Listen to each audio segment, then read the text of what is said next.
So, welcome back. We hope you enjoyed that little break and got yourself kind of refreshed just for this next part, because very much loved Kevin. So we brought him back for another workshop on specifically crash course in games design. So I'll pass it over to Kevin, and if you have any questions during it, give us a shout, pop on, hop in, and we'll shout out to him during the chat. How you doing? I'm Kevin Beimers. Again, if you've been watching all day, you've seen me before, so I don't need an introduction. Right, game design crash course. This, in the description, it specifically says it's a pen and paper.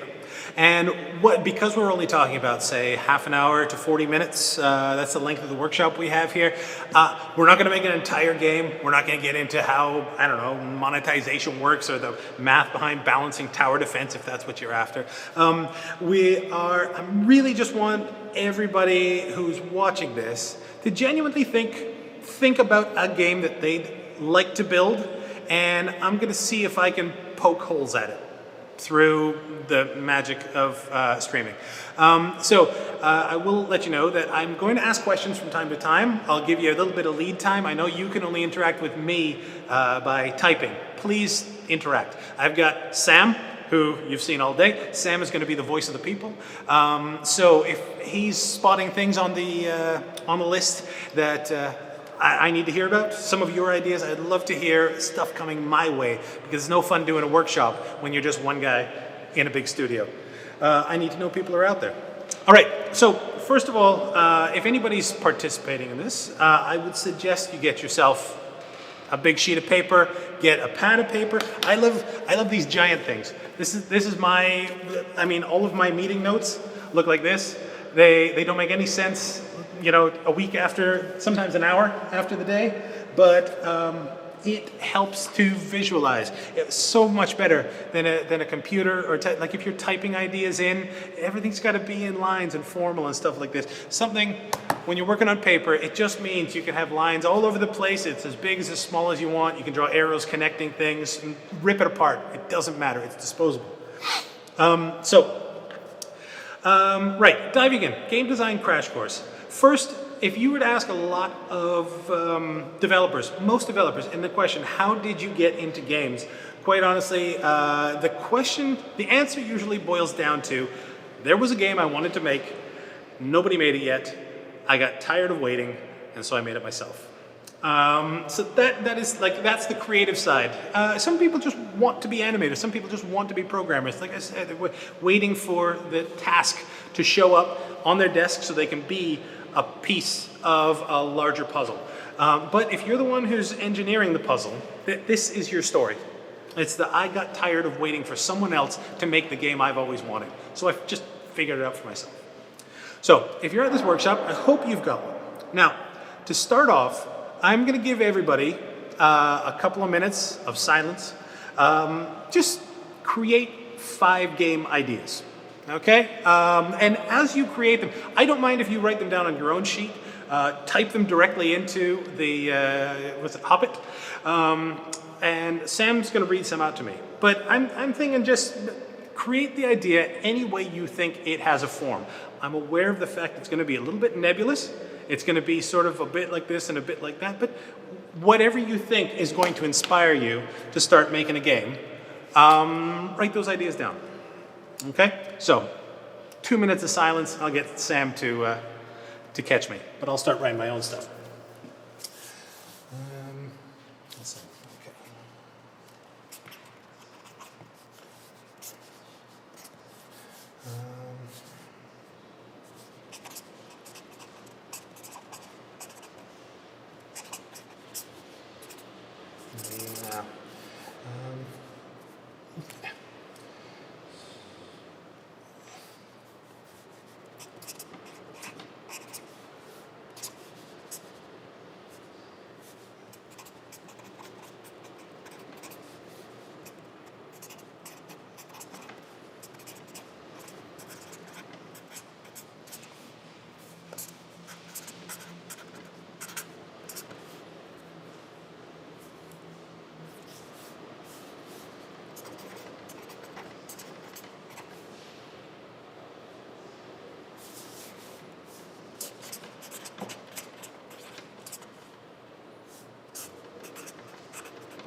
that 2 minutes?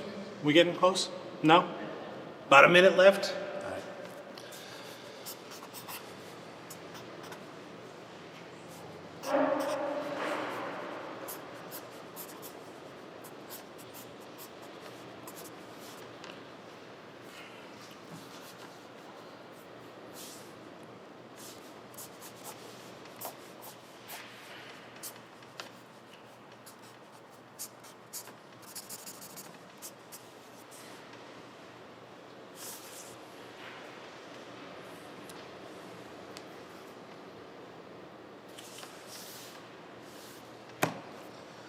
All right, that's probably plenty. As you can see, my notes have taken on, they don't make any sense at all. I haven't made a list. I've started drawing pictures. I started drawing arrows. Started thinking about a game I'm already had in the back of my head. Anyway, Sam, I don't know if anything's come through. Just throw them out. So Alan just posted an idea. A story game about an astronaut in space in the future, where you travel to each planet, which would be considered a level, to save each planet. The last and hardest level will have a name that will be planned across all the other planets and the same the planets from the sky.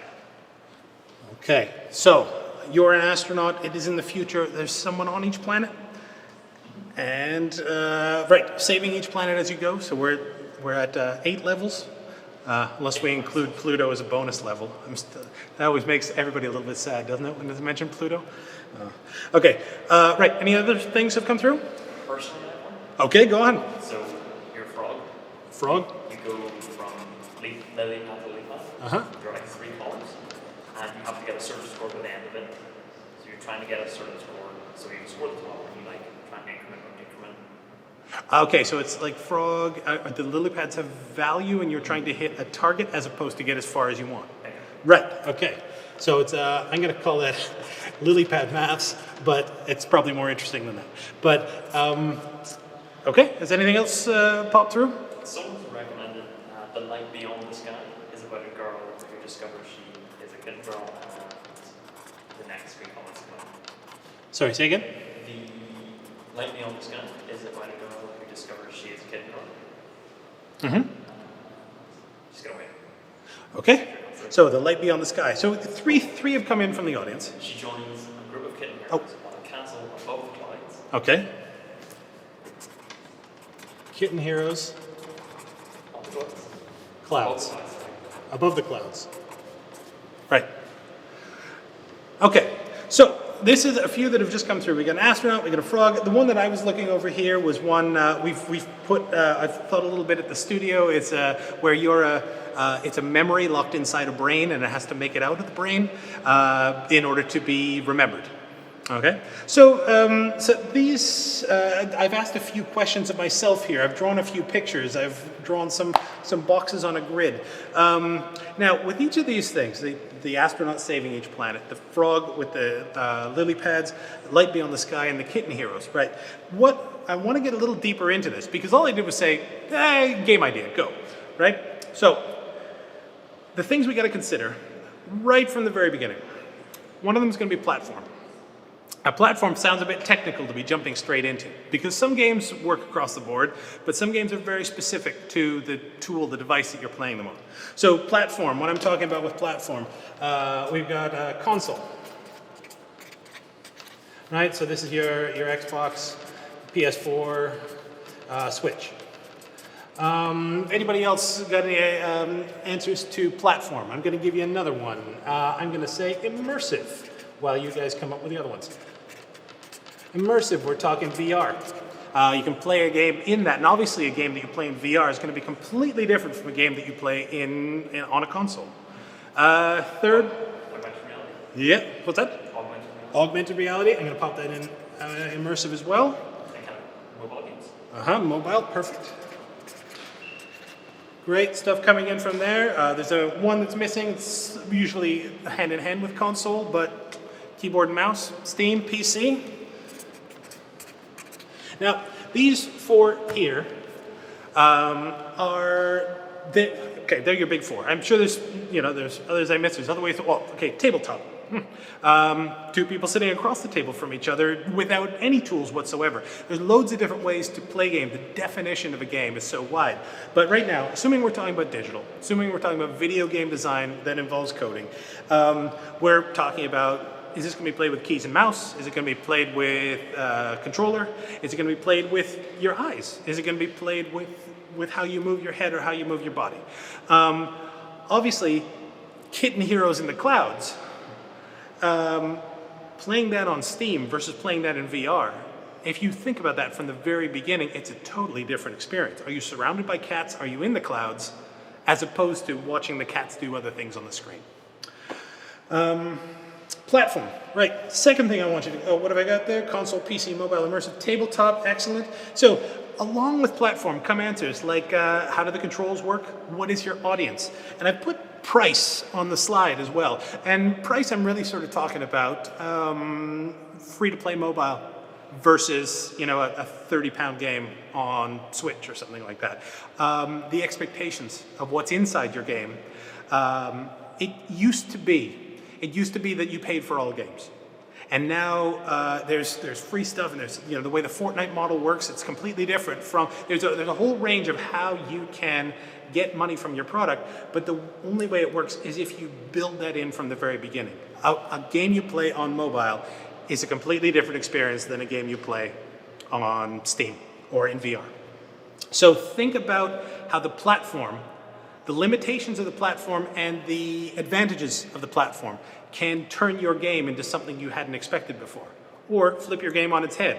I never thought of it in VR before, but run down that path for a while. Next, genre. Now genre is, it's I guess a categorization, a grouping of what your game comes from. I've got these beautiful things here. I one time participated in a BAFTA Young Game Designers Awards. Every year they do a Young Game Designers Award. And this wonderful set of cards here is just a bunch of idea inspirers. So for example, racing, educational, simulation, oh, that's blank, I guess that's up to you. Role-playing, action, arcade, one touch.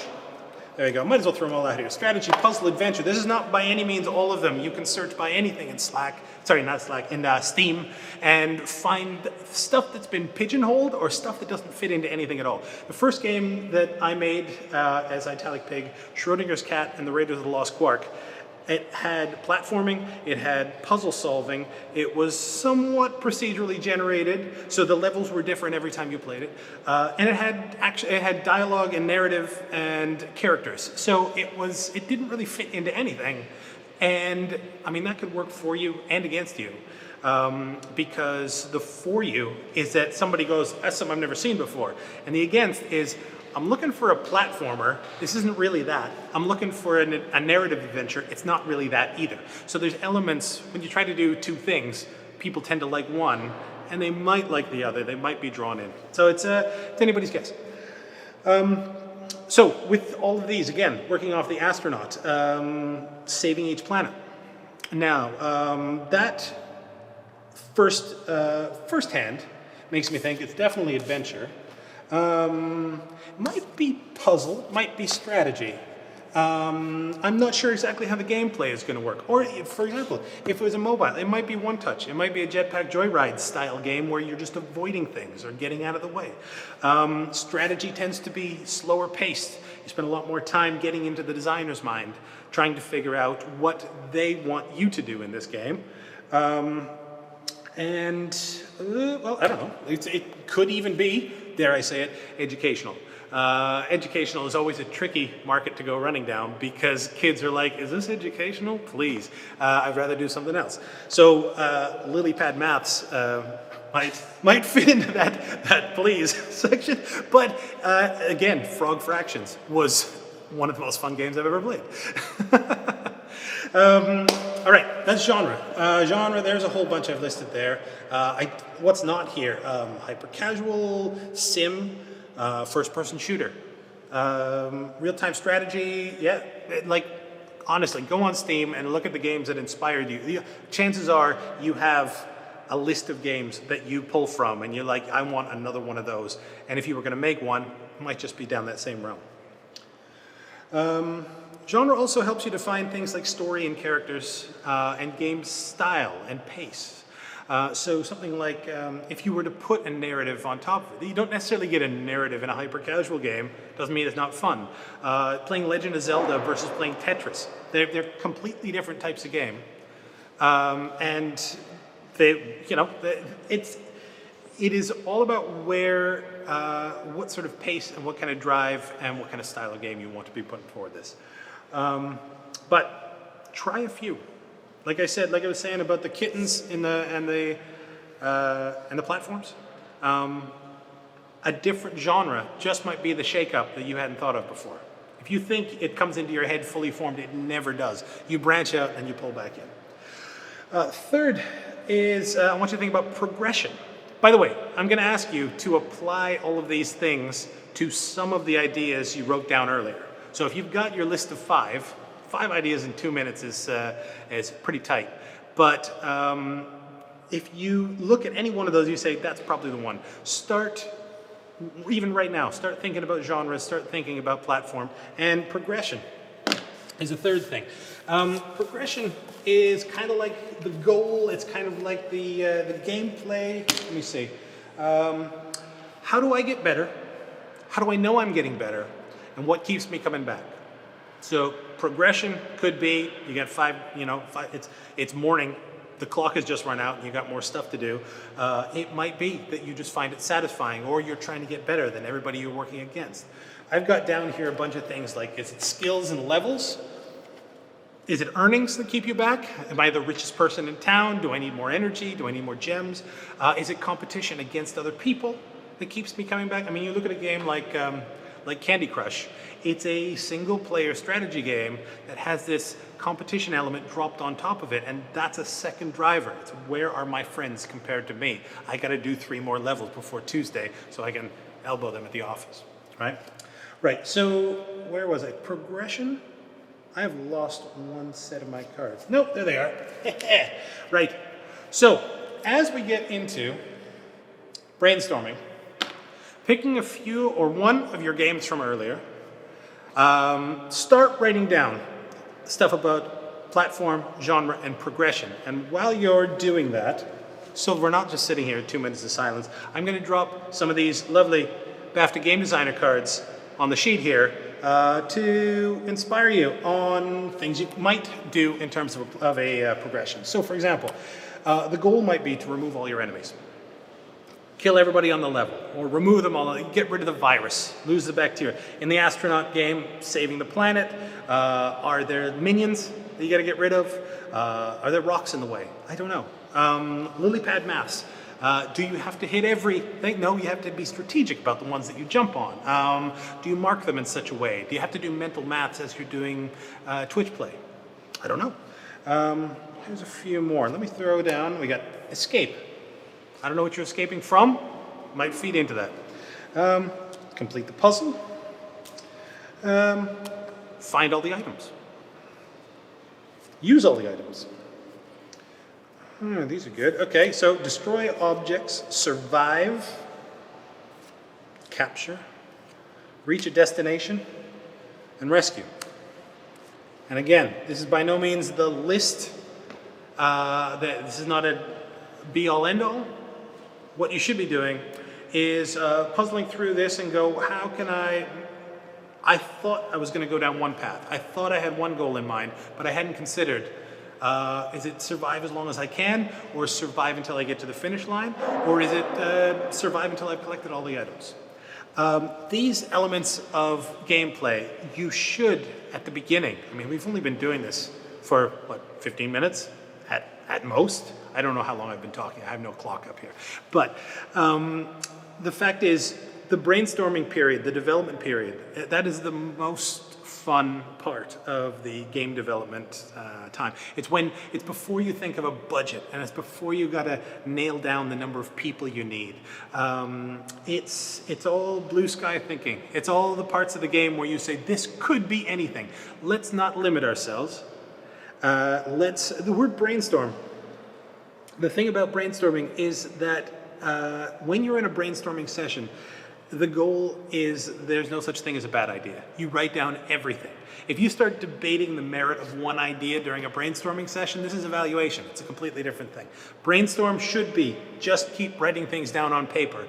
And I guarantee you that if you write down 20, the thing you're going to go with is not going to be number 1. It's going to be somewhere around 9, 10, 11. But try everything, keep adapting.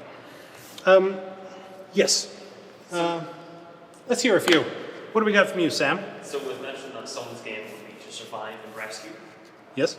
And then another one said to survive and actually like save, restore, something like that. It's like conserving currency maybe? Sure. Okay. So that's sort of a, sorry, you've got, I shouldn't put those away. So somebody's mentioned survive and rescue.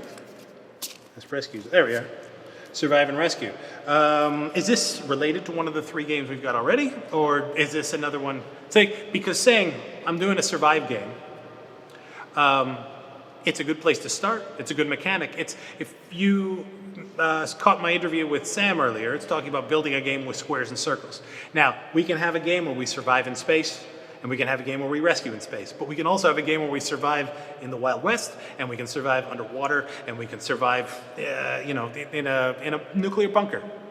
And so the environment shapes what survival is open to us. And survival, Doodle Jump is a survival game. How high can you jump before you run out of platforms? How long can Tetris is a survival game. So it doesn't have to be people surviving, it can just be you. It can be you living as long as you can and then try to beat that record. That's a completely different style of game than something where you're trying to solve a puzzle to get to the next level.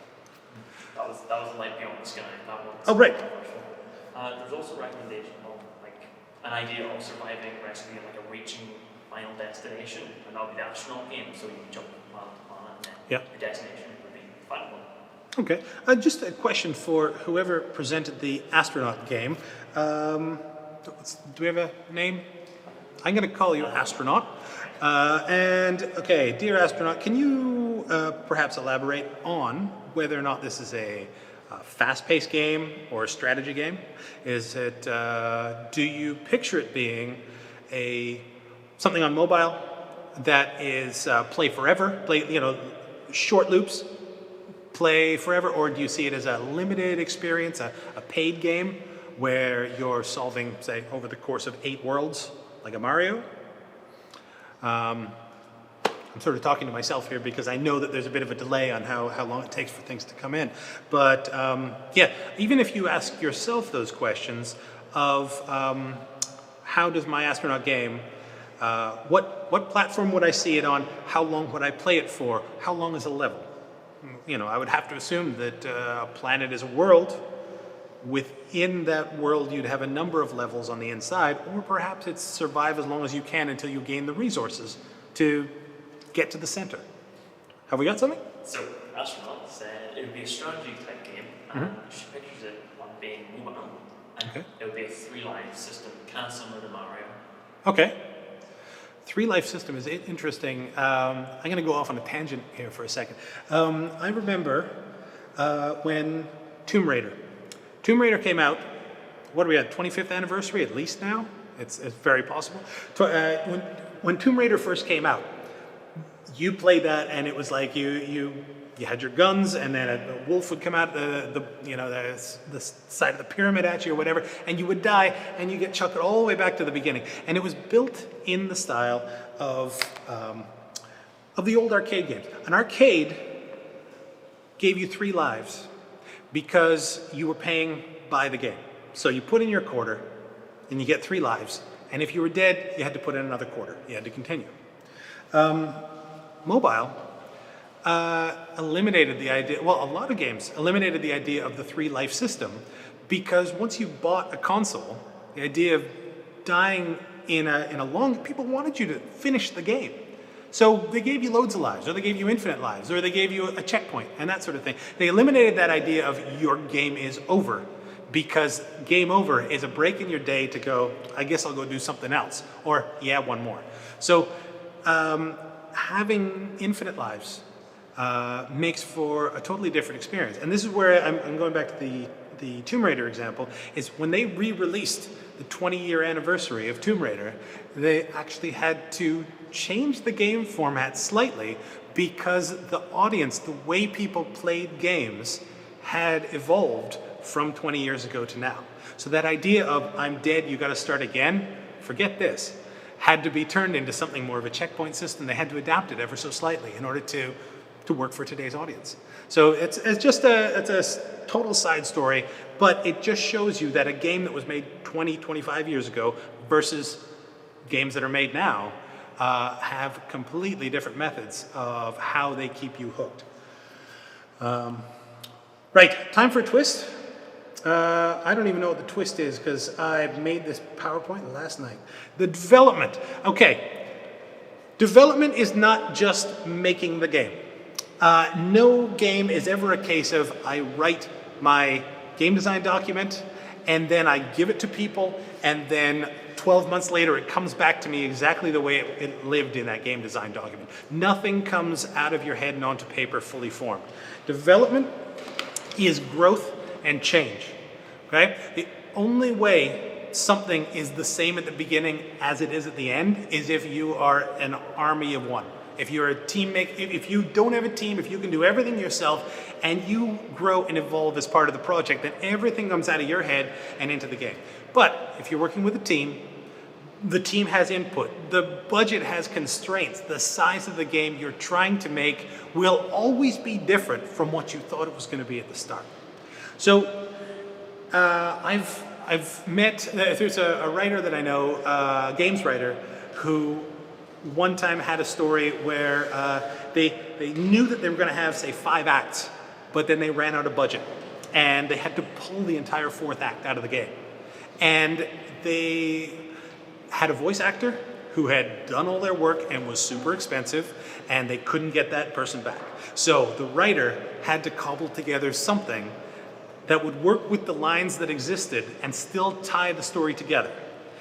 And they had cut about 6 scenes out of it, and it was meant to be this big development between the main guy and his daughter and all that stuff. But it turned out that they were able to do in one scene what they thought needed 6 scenes before. And the final product ended up being better than any of them anticipated. So on the day somebody comes in and says, sorry, we can't get Vin Diesel for this script, we've got Adam Sandler instead. The writer or the developer or the designer just, throw your hands up, chuck everything we've done out the window, this is gonna be a failure. And then after a good night's sleep and punching a few holes in the walls, you get up and you go, actually, no, this might be a good thing. Every game twists, every game changes during the course of development. So I like the question, but what if it isn't? That's my favorite thing to ask during a brainstorming session, is what if we take what you think we're gonna do and we flip it over, we turn it on its head.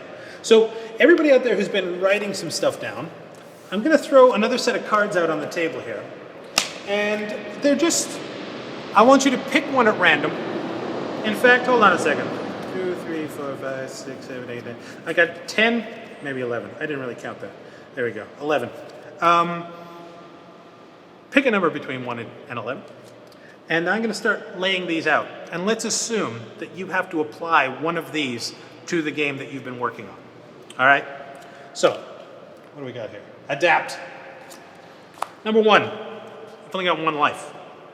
You die, start over from the beginning. That eliminates the entire story I told earlier, but why not? A lot of games work that way. Permadeath. Here's number 2. You can only move forwards. Mario works like that. Yeah, it cuts off the back, doesn't it? All right. You can only select connecting items. I don't even know what that means, but if it applies to your game and you chose 3, good luck with it. Bounce off walls is number 4.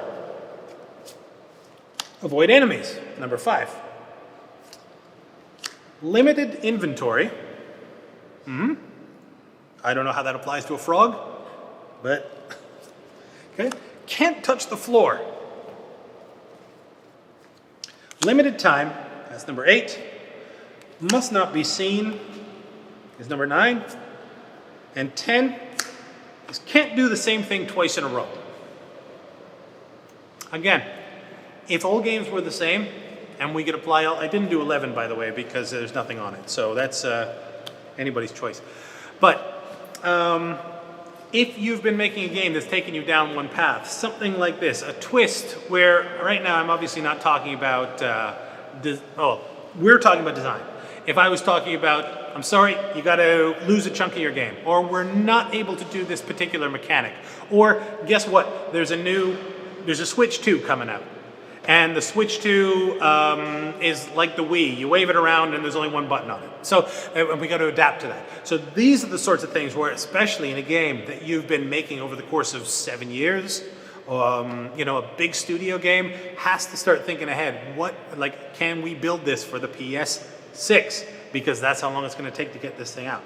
Now, everybody here, I'm assuming again, we're here with the NI Raspberry Jam audience, which is in the under 20 category, sort of the learning to code, figuring all this stuff out. This should be sort of dream space. Imagine yourself just taking something you've done and say, but what if it isn't? Pick one of your games from earlier and turn it on its head.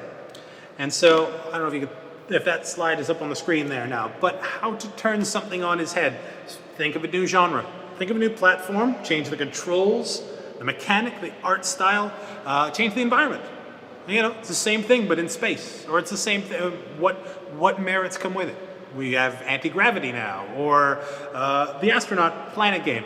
Is it a platformer where we are just running sideways the same way we would in Mario, or is it what if it's a round platformer? Suddenly we're on a tiny planet, we're jumping around asteroids that aren't much bigger than us, so we have to learn how to jump in an arc. That might make for a completely new mechanic that you may not have seen on a game before. Anything that you have created so far, as I said, we began this talk, and you probably had something in your head that you wanted to build. Just make sure that there is room in the thing that you wanted to build for adaptation, and for somebody to batter it around, for changes to happen to the technology, and for things to happen with, let's say, your team might change, the hardware might change, how games are paid, how games are acquired, any of those things might happen. And if you can't adapt, it's going to be more difficult to get something out the door. Okay, where are we? Let's hear a few. I've just heard that I don't have that much time left. So if you've got something, Sam, that you wanted to bring my way, we can do it. Otherwise, I can move on to a bit of conclusion. What do you think? Well, people talk about how you can sneak around and not be noticed or seen by an enemy. Yep. The strategy or the stealth kind of game. Reminds me of different kinds of games. Among Us was one. Among Us is fantastic. It's Among Us isn't hard to make. The graphics, the images, they're not Witcher 3, they're nothing, they're adorable in what they are, and the social aspect is brilliant. So it shows you that, one killer in a room full of FTL sort of fix the shit type stuff, that's a fantastic simple game that doesn't take much, shouldn't take much to build, but gives a whole lot of people a lot of joy. So again, astronaut might be stealth, astronaut might be strategy, astronaut might be avoid all the things being flung at you at once. All right, I got to sum this up fairly quickly. I hope I've given you some stuff to think about along the way. But I'm going to leave you, because there isn't really a whole lot of interaction going on, with the idea, not interaction going on. There is interaction, but in a room full of people, I would usually end a talk like this, getting people to stand up and pitching their ideas. Because one of the most important things about idea creation, about making a game, the only way you're ever going to make it is if you talk to people about it and they think that's a good idea.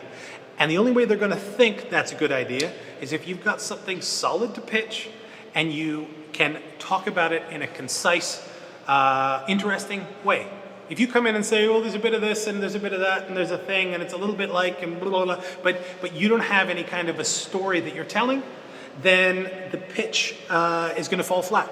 You may be sitting on the bus next to the head of Sony and talking casually about your game, and they go, yeah, why not? Here, have 100,000. Go make that thing. And it's an opportunity because you were able to pitch with some sort of clarity. Hustling through, is your title catchy? That's first thing. Second, concept. Can you explain it in one sentence? If you can't, it might be too complicated. Okay? I know there's loads of details. I know there's lots of energy and ideas that have been put into this thing, but it's got to come down into one sentence. If your title's good, somebody will say, tell me more. You explain it in a sentence. If that's good, they'll say, tell me more. Inspiration, what is it like? My favorite inspiration sentence, do not be afraid to compare your game to other games. So, A plus B with a twist of C. So, is your game, for example, Call of Duty meets Pac-Man with a twist of Candy Crush? I don't know what that game is like, but I've said 3 very popular games that a lot of people really enjoy, and that would make me say, tell me more. Find out if it's true. Okay? Think about your game. What would you compare it to? It's, like Among Us meets, right? If that's part of your game, just pick the things that are going to rope people in. The opposite side of this, the hook. Inspiration and hook. Imagine those being 2 sides of the same coin. What makes it unique? And this is you saying, it's like a game you've seen before, but here's what makes mine different. And the other reason is, again, to compare your game to other things, you got to say, look, it's like Lemmings, or it's like Candy Crush, and that eliminates the 95% of the things that are similar. You don't have to get into, well, you do a match 3 and you push the things together and there's levels, and that's covered by the words Candy Crush, but you spend the rest of the time talking about what makes yours different. So, pitch. My game is called, here's the one sentence concept. It's a genre game for platform where you do this and that as part of the progression. It's a bit like inspiration, but it's got a hook. If you can put a pitch together like that, that's 1 paragraph, and that's you talking about your game in a clear way. And if you're up against the right person, they'll listen, they'll say, cool, tell me more. More is a word that you want to hear out of the person you're pitching to because you've now got them involved. And that's the same for players. Players want to play more. I've played level 1, give me more. I've run out of content, give me more content. If people are saying give me more, then your game has legs. I think that is a good place to wrap this up because I think we're right at the end of the day. So I want to thank everybody here, NIDC, Raspberry Jam, for inviting me out to talk to you about all this stuff, and I hope some of this has inspired you to get into the games industry. So, thank you very much. I've been Kevin Beimers. Yes, thank you, Kevin. Of course, the indie game scene here has been exploding recently, with the likes of Hypixel Studios having been acquired by League of Legends creator Riot Games earlier this year. Italic Pig, Kevin's from Brain and Nerd, recently receiving Creative Europe funding for their upcoming projects, and dozens of other local companies such as Whitebot Studios, Level 91 Entertainment, Starpoint Studios, Billy Goat Coffee Box, and Out of Tune, all working in everything from short mobile games to blockbuster PC titles. Thank you to Kevin and Jess for coming out here today and giving us an insight into the games industry here. And of course, thank you to all of our speakers, everyone here at the NIDC team, all our crew, volunteers, the studio that we're in. I don't think I can say the name. But thank you, and especially to all of you for watching at home today. I'm going to hand off now to Art and May from the NIDC team, who are going to take over for today. And for all of the Jam folks, thank you for coming.